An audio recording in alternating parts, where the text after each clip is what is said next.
I thank the gentleman from Florida. I thank the witnesses for being here. I just want to clarify the record here for a second.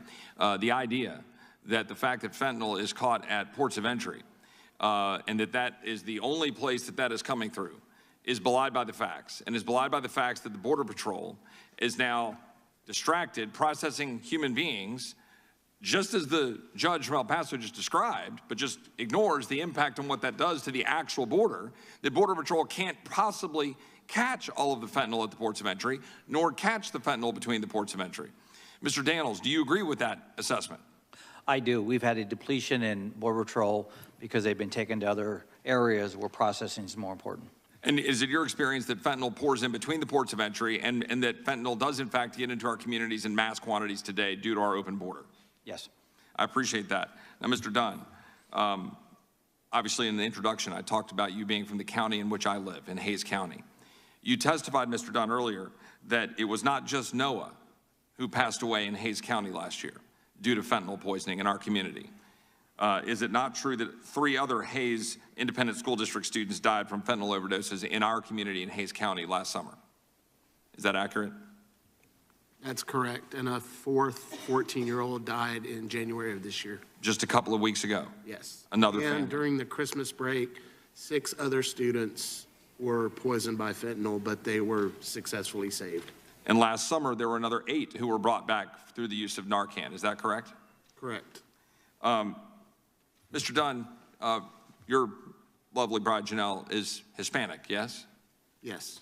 Do you believe that believing in a secure border makes one racist or anti-Hispanic?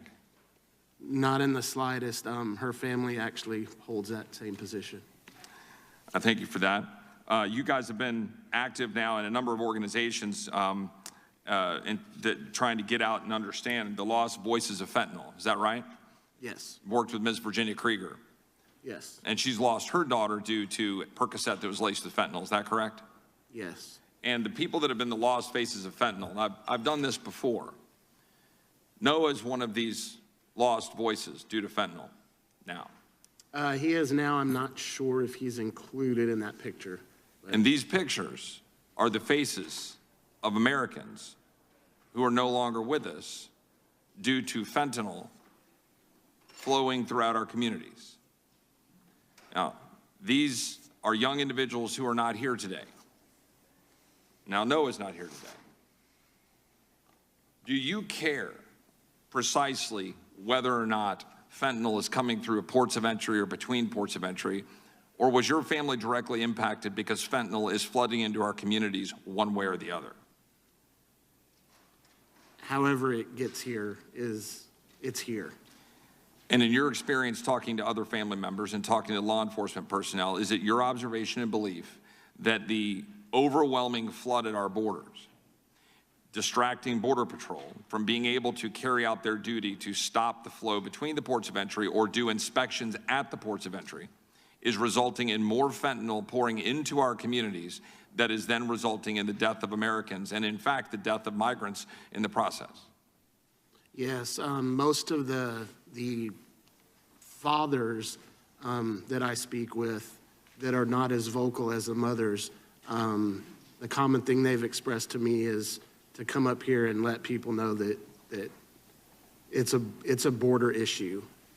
It's not an immigration issue. It's flooding across the borders because there's a problem at the borders. In your communication with families who have lost loved ones due to fentanyl poisonings, do you believe that it is an imperative that this country's federal government, who has a constitutional obligation to secure the border of the United States, do so in order to ensure that we stop the flow of fentanyl and dangerous and illicit narcotics into the United States, resulting in the death of Americans? Yes. Do you believe that if this country adopted policies that enabled us to restrict and stop the flow of fentanyl, and that includes ensuring that we have no longer a flood of human beings at our border, while still maintaining asylum laws and protecting people who are being persecuted under actual threat of persecution for their religious and political beliefs, do you believe that stopping the flow of individuals, enabling Border Patrol to stop fentanyl, that that is a critical imperative, and if that were adopted, would help save lives like Noah's? I do, and most others that I talk with feel the same way. Thank you, Mr. Dunn. Thank you, Janelle. I yield back. Time has expired. The gentleman from Rhode Island, Mr. Cicilline. Thank you, Mr. Chairman. Thank you to our witnesses, and particularly thank you, Mr. Dunn, for being here. And I, too, join my colleagues in expresses our condolences for your unspeakable loss. Mr. Chairman, the House Republican Border Security Plan is one of the most extreme stances this body has seen on immigration in recent history, and that's saying something. It's so extreme that dozens of Republican members oppose it, and some have even called it un-American.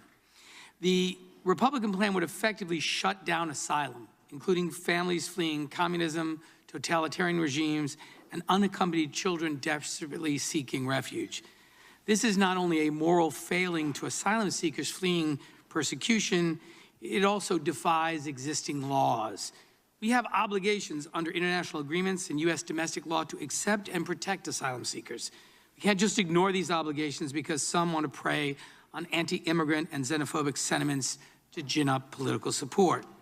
This is sadly an ongoing and blatant attempt by our Republican colleagues to use fear tactics to scare us into turning immigrants away and to demonizing people coming here in search of a better life. We cannot and should not do that. Democrats have put forth proposals that will actually help fix our broken immigration system and secure our borders in a safe and humane way. We've proposed legislation that addresses the root causes of migration, improves border security, and creates additional legal pathways for people to enter the United States. In fact, the 2023 Omnibus Bill, which we passed in December, even included funding to help Customs and Border Patrol stop dangerous cartels, the actual cause of drugs being smuggled into the country, not asylum seekers, by the way, but our House Judiciary Republicans unanimously opposed the bill. So yes, there's a crisis at the border, but it's not the one that the Republican leadership is shouting about. And so, Judge Samaniego, I want to ask you, in your capacity as El Paso County Judge, you meet with many migrants who enter the United States via the El Paso port of entry, and you work very hard to ensure that they're treated with dignity here in the United States. Can you describe what your sense is of why these migrants are entering the U.S., and are they in fact seeking asylum? I'd like to comment about Border Patrol, and that is, you know, we've been talking about what they have to do, and you're pushing them to do other things.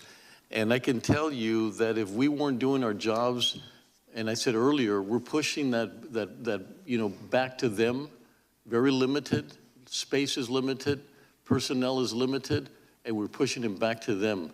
But like I said, you know, we deal a lot, El Paso deals a lot with migrants, and we interact tremendously.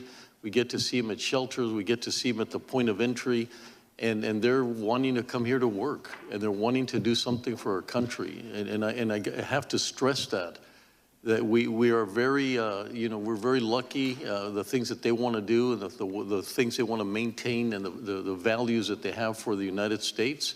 It's just remarkable that under all the circumstances that they go through, they come to our country with tremendous amount of passion to be part of our value system.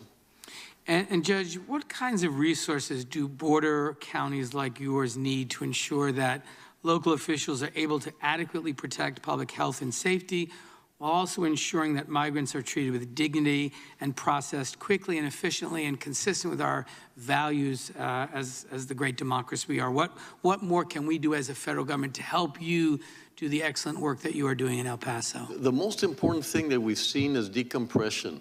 You know, that we need the Border Patrol to be able to decompress and allow us to process. And so sometimes, like I said, we're not funded properly. We cannot process properly, and then that's when you have people or buses going into communities that are not ready for them.